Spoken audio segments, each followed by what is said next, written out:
저의 대학 전공, 직업 변천사, 현재 직업, 필라테스 강사 자격증에 도전한 계기, 유튜브를 시작하게 된 계기, 다이어트 멘탈 극복 방법, 현타 극복 방법, 후회하는 게 있는지, 다시 돌아가면 이건 절대 안 할 것 같다라는 게 있는지, 다이어트 강박, 그다음에 식이장애 스토리. 일단 다이어트 시작은 제가 중학교 1, 2학년 그 시점으로 기억을 하고 있습니다. 제가 어릴 때는 내내 마른 몸이다가 중학교 올라가고 학교 끝나고 친구들이랑 막 간식 같은 거 사 먹으면서 살이 좀 붙기 시작을 했었어요. 그때 키가 한 161이었고 살이 쪘을 때가 한 50kg 정도였거든요. 그 몸무게가 5kg가 쪄서 그런 몸무게가 된 거다 보니까 항상 말랐다는 소리만 듣다가 너 살찐다 라는 소리를 이렇게 듣기 시작을 했고 살쪘다 살찐다 이런 소리가 듣기 싫어가지고 다이어트를 결심을 하게 됐던 것 같아요. 이때는 다이어트 방법, 다이어트 관련해서 지금처럼 정보가 흔하던 그런 때는 아니어가지고 방법이랄 게 특별한 건 없었고 그냥 조금 먹는 거.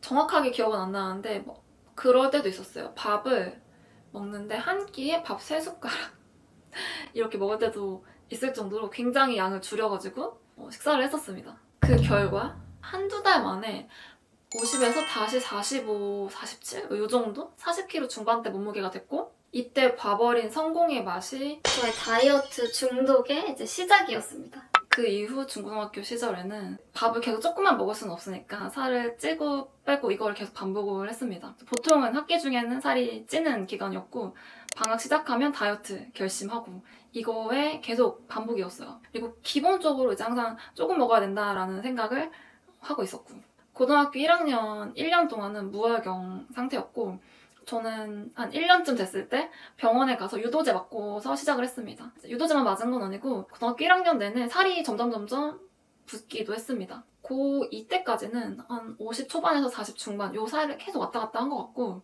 고3 때는 거의 60kg 가까이까지 쪘어요. 그 체중계 숫자로 눈으로 확인한 가장 큰 숫자는 58이었는데 수능 직전에는 체중 체크를 막 매일 하지는 못하니까 아마 60까지 쪘을 거예요. 그리고 수능 끝나고 나서도 차마 그 60을 내 눈으로 볼 수는 없겠다 싶어가지고 체중 체크 안 하고 바로 다이어트에 돌입을 했었습니다. 그리고 이제 20대 시절에는 막 특별한 건 없어요. 항상 다이어트가 머릿속에 기본적으로 탑재돼가지고 한 뇌용량의 70% 정도는 잡아먹고 있었던 것 같습니다. 그리고 계속 이제 찌고 빼고 그거에 이제 반복이었고요. 몸무게 범위도 뭐 40 중후반에서 50 초중반 요 사이를 계속 왔다 갔다 했습니다. 중고등학교 때랑 거의 비슷한데 조금 달라진 게 무혈경을 겪고 나니까 무작정 굶는다거나 절식을 심각하게 한다거나 그러지는 못하게 됐어요. 살찔까봐 많이도 못 먹는데 몸 망가질까봐 조금만 먹고 이런 것도 못하는 그런 상태였습니다. 이때도 폭식이 없진 않았고 화장실을 잘 못 갈 때 있잖아요. 변비가 심해질 때 아이스크림을 그렇게 먹어댔어요. 아이스크림 먹고 화장실 가고 변비약도 종종 먹었었고 20대는 요약하면 다이어트에 갇혀 살았었고 엄청나게 망한 것도 아니고 그렇다고 목표를 막 크게 이룬 것도 아닌 어중떠중한 그런 상태. 지금 생각해보면은 20대도 식이 문제가 심각했는데 그 당시에는 제가 살이 막 이렇게 많이 찌는 것도 아니고 그렇다고 막 엄청 빼빼 말랐다 뭐 이 정도로 빠지는 것도 아니다 보니까 제가 식이 문제가 있다는 거를 인지를 못했고 오히려 어떻게 생각했냐면 나는 자기관리에 철저한 사람이다 라면서 좀 약간 자아도취를 하고 있었어요. 지금 생각해보면 진짜 바보 같은 생각이긴 한데 그때는 좀 계속 그랬습니다. 다음은 이제 30대 초반 30대가 들어서고 나서 저탄고지 식단을 접해서 이거다 싶어가지고 시작을 했어요. 그리고 저탄고지 식단 한 2, 3주 만에 제가 20대 때 거의 보지 못했던 숫자인 46을 이제 봐버렸습니다. 46을 본 이후로는 이제 저탄고지는 저한테 신이 됐습니다. 46에서 만족을 했었어야 되는데 만족을 못하고 계속 체중을 내리고 싶어가지고 탄수를 줄인 상태로 오랫동안 유지하니까 이제 점점 폭식의 빈도가 잦아지기 시작했어요. 이때 20대 때는 기본적으로 적게 먹긴 했어도 탄수를 극도로 제한한다거나 그러진 않았거든요. 과자도 소량은 이렇게 챙겨 먹고 막 이래가지고 식욕이 막 못 참을 정도로 있는 거는 변비가 심해질 때 그때 말고는 없었어요. 근데 이 저탄고지 식단을 할 때 모든 식재료를 유기농 자연식으로 바꾸고 탄수를 극도로 제한을 하다 보니까 먹는 거에 있어서 재미가 하나도 없어진 거죠. 그런 재미없는 식단을 한 2년 정도 하니까 폭식이 정말 극에 달했습니다. 그리고 이렇게 빈도가 잦아지다 보니까 이제 문제가 인식되기 시작을 했어요. 내가 자기 관리가 철저한 사람이 아니라 식생활에 문제가 있는 사람이다. 이 당시에 저 나름대로 되게 쇼킹했던 게 뭐냐면은 어렸을 때부터 다이어트 시작하기 전부터 워낙 먹는 거를 좋아했고 다이어트를 시작하고 나서는 더 먹는 거에 열을 올리면서 살았는데 다이어트를 시작한 이후로는 단 한 번도 먹는 걸 즐겁게 즐기기만 한 적이 없구나. 요거를 알게 된 건데요. 단 한 번도라는 게 과장이 아니라 정말 다이어트를 시작한 이후로는 즐겁게만 먹은 적은 한 번도 없었던 것 같아요. 음식이 입에 들어갈 때야 당연히 기분이 좋고 맛있다 이런 걸 느끼지만 기본적으로 살찔 것 같다, 살 안 빠질 것 같다 이런 생각을 달고 살다 보니까 음식을 보면은 그 먹고 싶다는 생각과 살찔 것 같은 생각이 이제 항상 부딪히고 싸우고 막 그래서 이 시점이 위기감을 되게 크게 느낀 시점인데 질문에 이런 게 있었어요. 진심이게 된 계기. 이때를 이제 30대 저탄고지 끝난 저탄고지 식단 시작 후에 폭식이 극심해졌을 때라고 보면 될 것 같은데 30대가 되니까 이제는 좀 인생 설계를 진지하게 하고 뭔가를 더 이렇게 계획적으로 이뤄 나가야 될 것 같은데 무슨 공부를 하려고 해도 집중이 안 되는 거예요. 다이어트 생각이 머리를 자꾸 덮고 있어가지고. 그래서 이런 상황이 몇 번 반복되다 보니까 이제 더 이상은 이렇게는 안 되겠다라는 생각이 들었어요. 다이어트보다 훨씬 중요한 게 있다라는 걸 머리로는 아는데 그게 다이어트 때문에 자꾸 안 돼 버리니까 일단 현재 나한테 가장 큰 문제인 이 다이어트를 해결을 해가지고 더 이상 다이어트가 나에게 있어서 문제가 아닌 상황을 만들어야겠다 이런 생각을 했습니다. 그렇게 해서 시작한 게 소식 적게 먹는 건데 여기도 질문이 있어요. 소식을 하고 음식 제한을 그러니까 현재와 같은 식단을 하게 된 계기가 무엇이냐. 다이어트를 중학교 때부터 한 15년 정도 하다 보니까 머릿속에 다이어트 관련 지식이 너무 많은 거예요. 근데 이 지식이 서로 상충하는 것도 있어요. 뭐 예를 들면은 탄수화물과 지방을 같이 먹으면 혈당이 덜 올라가서 다이어트에 유리하다. 이렇게 보는 측면이 있고 탄수화물과 지방을 같이 먹으면 인슐린이 먹은 지방을 다 체지방으로 저장하기 때문에 다이어트 할 때는 같이 먹으면 안 된다. 이런 측면이 있고 뭐 이렇게도 해석할 수 있고 이렇게도 해석할 수 있고 이런 것들은 어느 한 방향으로 나아가는 데 있어서 도움이 안 되니까 가장 근본적으로 생각해 볼 수 있는 게 무엇일까 다이어트에 있어서 이거를 좀 제 나름대로 파고들게 됐는데 자연계의 가장 근본적인 물리 법칙인 질량 보존의 법칙 그리고 에너지 보존의 법칙은 어느 상황에서도 다 적용되어야 하는 거니까 이것을 거스를 수는 없겠다라는 생각이 들었어요. 그러니까 무조건 양이 중요한 거구나. 너무나도 많은 지식에서 벗어나서 다이어트 무식자로 돌아가서 일단 양만 줄여보자. 이게 양을 줄이게 된 계기인데 음식 제한은 제가 처음부터 음식 제한을 안 했던 건 아니에요. 자유롭게 먹었던 건 아니에요. 저탄고지 식단 하기 이전에도 강박이 있었는데 저탄고지 식단을 하면서 먹을 수 있는 것과 없는 것이 극명하게 나뉘어져 있었거든요. 그래서 강박이 굉장히 심했습니다. 요 적게 먹자 요 결심을 했던 그 시점에도. 그래서 처음에는 음식을 꽤나 제한을 해서 먹었어요. 대신에 이제는 폭식을 안 할 수 있다거나 소위 정크푸드라고 하는 음식을 아예 안 먹고 끊고 살 수 없다는 거를 깨달았기 때문에 그런 욕구도 풀어줘야 된다. 그런데 맨날 먹을 수는 없으니까 치팅데이를 일주일에 한 번씩 정해서 그때 그 욕구를 풀어주는 방식으로 변화를 했습니다. 이 치팅을 정말 매주 한 번씩 했었거든요. 매주 한 번씩 하다 보니까 음식에 대해서 이렇게 꽉 막혀있던 생각들이 조금씩 느슨해지기 시작을 했고요. 느슨해지다 보니까 평일에도 조금씩 먹어봐도 되겠다라는 생각이 들어서 치팅데이가 아닌 식단을 하는 날에도 조금씩 먹어보게 됐고 먹으니까 그렇게 살찌는 거 아니구나, 소화 잘 되는구나, 눈바디에도 크게 문제 없구나 이런 것들을 알게 되어서 지금과 같은 어떤 음식도 아무 때나 먹을 수 있는 그런 상태가 되었습니다. 매일 비슷하게 먹는데 영양 결핍이 없나요? 제가 매일매일 먹는 것과 몸무게를 지금 인스타그램 스토리에 올리고 있거든요. 아마 보시면 아시겠지만 지금은 매일 동일하게 먹는다고 보기는 좀 어려울 것 같아요. 그리고 제가 그 강박이 좀 심했어서 매일매일 같은 것을 먹을 때도 한 종류만 먹은 건 아니거든요, 음식을. 양이 적어서 그렇지 필요한 것들을 다 챙겨서 먹었습니다. 그리고 부족하다고 느끼면 그때그때 바로바로 채워주기 때문에 당장 느껴지는 어떤 영양 결핍 그런 건 없습니다. 보통 이런 질문을 하시는 이유가 제가 야채를 그렇게 많이 먹지 않고 단백질을 이렇게 시시각각으로 챙겨 먹지 않아서 끼니 때마다 챙겨 먹지 않아서 질문을 보통 하시는데요. 저도 야채를 많이 먹고 단백질을 아주 많이 먹던 시기가 있었는데 그때 오히려 소화불량, 그다음에 복부팽만, 변비 달고 살았고 트러블 되게 많이 났었고요. 저탄고지 식단하면서 고기 정말 많이 먹었을 때는 요산 수치까지 굉장히 높았습니다. 정상을 벗어날 정도로. 그래서 그런 시기가 있다 보니까 지금은 괜찮다는 걸 알고 있습니다. 이렇게 먹어도. 목표 몸무게. 현재 몸무게인 48, 9에서 만족하고 있는지, 더 빼고 싶진 않은지. 일단 지금은 별 생각이 없습니다. 이 몸무게에 막 완전히 만족한다거나 뭐 완전히 불만족한다거나 그런 게 아니라 그냥 몸무게가 예전에는 만족을 판단하는 기준이었다면 지금은 그렇진 않은 것 같아요. 물론 또 살이 엄청 더 찐다거나 그러면 제 생각이 바뀔 수 있겠지만 우선 당장은 특별하게 별 생각이 없는 상태입니다. 저속 노화에 대한 생각, 관련 컨텐츠를 세세하게 다 찾아본 건 아니고 TV 잠깐 나오는 거나 뭐 유튜브 알고리즘이 띄워져서 중간중간 본 거? 지금까지 나왔던 건강 관련 컨텐츠랑 그렇게 차별화된 거는 못 느꼈어요. 저속노화는 솔직히 잘 모르겠고 고속노화만 하지 않으면 되지 않을까?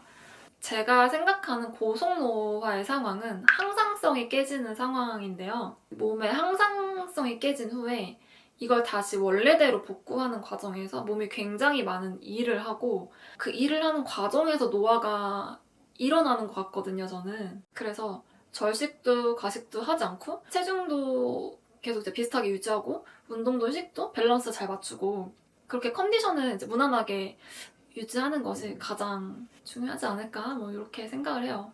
나이보다 젊게 사는 거는 솔직히 잘 모르겠고 내 나이대로 정속 노화만 하자. 악셀만 밟지 말자. 말은 이렇게 하는데요. 또 잠을 요새 충분히 안 자가지고 악셀에 조금씩 발이 올라가고 있는 상태긴 합니다.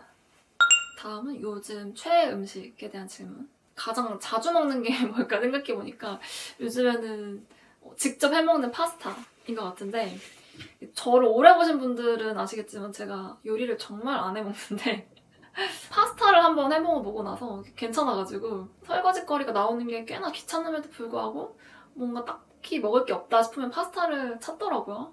그래서 요즘에 최애 음식은 파스타라고 해야 될 것 같아요. 다음은 이제 저의 인생 맛집, 인생 음식.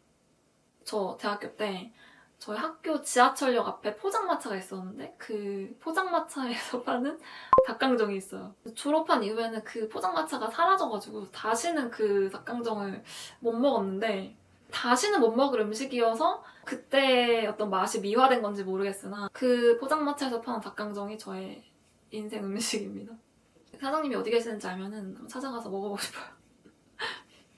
다음은 입맛템에 관한 질문. 뭘 먹을 때 식사 마무리가 잘 되는지. 뭐 한때는 초콜릿, 작은 소포장 과자 이런 거였는데 요즘에는 탄산음료 한 두세 모금이 딱 좋은 것 같아요.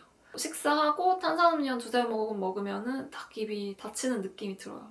다음 질문은 9위 브런치바에서 팬미팅 할 생각이 있나. 관종기가 다분하지만 한편으로는 굉장히 쑥스러워가지고 만약에 한다고 하더라도 쑥스러워서 고개를 못 들 것 같고요. 만약에 모여주신다고 하면은 샌드위치를 사드릴 수는 있습니다. 저에게 피부가 너무 좋다고 해주시면서 피부 관리법에 대해서 질문을 해주셨는데요. 좋게 봐주셔서 너무나 감사하는데 실제로 보면은 잡티가 진짜 많고요. 엄청 건조하고 이제 잔주름이 자글자글하게 이제 보이는 그런 나이가 되었습니다. 피부는 진짜 조명이 다 하는 것 같아요. 라이브 할 때는 조명을 여기 앞에서 바로 세팅을 하기 때문에 조금 더 매끄럽게 보이는 그런 게 있습니다. 제가 이 질문을 스킵하지 않고 이렇게 넣은 이유는 뭐냐면 어렸을 때랑 비교했을 때 어렸을 때는 피부 트러블이 진짜 많이 났거든요. 중고등학교랑 20대 전부 다 기본적으로 항상 두세 개는 뭐가 났어요, 얼굴에. 근데 이제 지금은 트러블은 거의 안 나긴 해요. 저는 그 이유를 뭐라고 생각하냐면 제가 삼시세끼를 꽤 열량을 충분히 해서 먹는 거랑 변비 없는 거 이것 때문이라고 생각하고 있습니다. 트러블을 막 이렇게 달고 살았을 때는 항상 열량이 부족했고 야채, 단백질 위주로 먹었을 때 그럴 때는 피부과를 다녀도 막 피부가 특별하게 좋아진다거나 그런 게 없었어요. 딱 딱 좋아졌을 때는 약 먹었을 때, 피부과 약 독한 거 그거 먹었을 때는 좋아졌는데 그거 말고는 다른 걸로는 피부가 좋아지지 않았는데 30대 초반에 위기를 느끼고 나서 삼시세끼 먹으면서 변비 해결됐을 때 그 시점부터는 트러블이 막 제가 고민을 할 정도로 나지는 않게 되었습니다. 그래서 그거에 대한 중요성을 한번 말씀드리고 싶어가지고 이 질문을 스킵하지 않고 담았습니다. 근데 막 그렇다고 해서 막 대단한 피부는 아니고요. 딱 트러블 안 나는 정도. 피부과 열심히 다니는 친구랑 비교하면은 또 피부과 안 다니는 티가 딱 나가지고 좀 부끄럽긴 하네요. 남편이랑 어떻게 처음 만났는지 연애, 결혼 썰에 대한 질문인데요. 대학교 같은 과 2년 선배예요. 5년 만나다가 잠깐 헤어졌다가 다시 만나서 총 한 8년 정도 만나고 결혼을 했고 올해로 결혼 9년 차입니다. 썰이랄 건 없어가지고 그냥 사실관계 위주로 2세 계획에 대한 질문을 이제 여러분이 해주셨는데 이게 단순하게 2세 계획인 줄 알았는데 어떤 분께서 이걸 덧붙여 주셨더라고요. 다이어트 때문에 2세를 계획하지 않는 거냐 이런 질문이었는데 제가 아직도 어떻게 해야 될지 모르겠다라고 하기에는 나이가 많긴 한데 자녀가 있다는 거는 되게 무겁게만 느껴지는 그런 상황이네요. 자신이 없다고 해야 될까? 내가 누군가를 책임진다는 것이. 일단 그렇고요. 그리고 이게 다이어트 때문은 아닙니다. 제가 지금처럼 다이어트에 대한 어떤 확신 같은 게 생기기 전에는 다이어트도 그 요인 중에 하나긴 했는데 지금은 그거랑은 사실 거의 관련이 없고 다이어트는 저도 지금까지 해온 게 있으니까 물론 출산을 하면 사람 몸이 바뀌고 달라진다고 하긴 하지만 어쨌든 할 수 있지 않을까 이런 생각? 혹시 내 뜻대로 안 된다면 그 뒤에 인생도 뭔가 뭐 다른 길이 펼쳐질 거다 이런 생각을 하고 있는데 그래서 다이어트가 뭐 2세 계획을 망설이는 이유는 아니고요. 처음에도 말씀드렸지만 자신이 없다. 저 MBTI는 ISFP입니다. INFP 한번 나온 적 있고 ISFJ 나온 적 있는데 저는 ISFP가 맞는 것 같다기엔 T가 점점 되는 것 같기도 하고 여튼 ISFP다. 쪼이의 이름을 짓게 된 계기가 무엇이냐 이름대로 큰다는 말이 있잖아요. 쪼이의 스펠링이 JJOY거든요. 그래서 조이와 조이 기쁨이 2배가 되라고 쪼이라고 지었습니다. 그리고 쪼이 나이는 2020년 4월생이에요. 그래서 올해로 만 5살이 되었습니다. 강아지 처음 키울 때 가장 힘들었던 점 쪼이가 저희 집에 오고 나서 몇 개월 안 됐을 때 좀 크게 아팠거든요. 그때가 가장 힘들었던 것 같아요. 여기 이마 이쪽에 기생충이 있어가지고 요 동그랗게 털이 다 빠졌었거든요. 그때 여튼 컨디션이 계속 안 좋으니까 축 처져 있고 불러도 몸을 못 가누고 그래서 큰일 나는 줄 알았었죠. 엄청 놀랐었는데 병원 잘 다니고 약 먹고 치료하고 그래서 다 나았고 지금은 매우 건강한 상태입니다. 올해는 건강검진을 아직 안 했는데 작년에 했을 때 전부 다 좋다고 나왔어요. 근데 이렇게 아팠던 거 말고도 저는 강아지를 처음 키워보는 거여가지고 그냥 모든 게 다 힘들긴 했습니다. 뭐 밥 주는 것부터 시작해가지고 아무것도 모르니까 쪼이도 적응하느라 힘들었지만 저도 나름 적응하느라 힘들었고 이때 또 입도 되게 많이 터졌습니다. 쪼이가 오고 나서 한 6개월 정도는 걔는 훌륭하다를 저희 집 BGM으로 계속 틀어놨던 것 같아요. 공부한다고. 그래서 저희 Q&A는 여기까지고요. 궁금증이 많이 해소되셨는지 모르겠습니다. 이렇게 끼 없는 저를 1만 유튜버로 만들어 주셔가지고 감사드리고요. 저는 다시 또 라이브에서 또 브이로그에서 찾아뵙도록 하겠습니다. 감사합니다. 여기서 마칠게요.